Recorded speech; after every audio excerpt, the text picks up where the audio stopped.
Hi friends, అందరికీ happy Sunday. ఈ రోజు మార్నింగే మా సార్ కాల్ చేసి నా కూరలోకి చేపలు అలాగే జ్యూస్ లోకి ఫ్రూట్స్ పట్టుకొచ్చేయమన్నారు.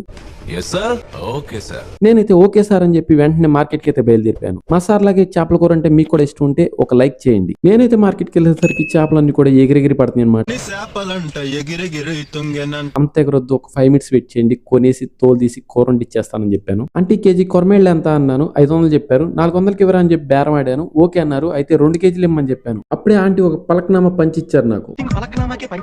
కోపించేనా లేకపోతే నువ్వే కోపించుకుంటావా అన్నారు. ఏంటంటే కోపించుకునేది అన్నాను. చేపల్ని ముక్కలు కోపించేనా లేకపోతే నువ్వు తీసుకెళ్లి ముక్కలు కోపించుకుంటావా అన్నారు. అమ్మయ్య అనుకుని ఓకే ఆంటీ మీరే ముక్కలు కోపించేయండి అని చెప్పాను. ఆవిడ వెంటనే సేలింగ్ సెక్షన్ లో ఉన్న చేపలు తీసుకుని తోలు తీసే సెక్షన్ లో పడేశారు. అక్కడికి వెళ్ళేసరికి మా అమ్మగారు స్కూల్లో పిల్లల్ని కాలేజీలో స్టూడెంట్ ని బండకేసి రుద్దినట్టుగా ఈ చేపలను కూడా బండకేసి రుద్ది నల్లగా ఉన్న చేపలను తెల్లగా చేసి ముక్కలు కొట్టి కవర్ లో వేసి నా చేతిలో పెట్టారు. అక్కడి నుంచి డైరెక్ట్ గా ఫ్రూట్ షాప్ కు బయలుదేరాను. ఫ్రూట్ షాప్ లో ఏం జరిగింది తెలియాలన్నా, ఫిష్ కర్రీ ఎలా వండుకున్నామో చూడాలన్నా ఈ వీడియోని లైక్ చేసి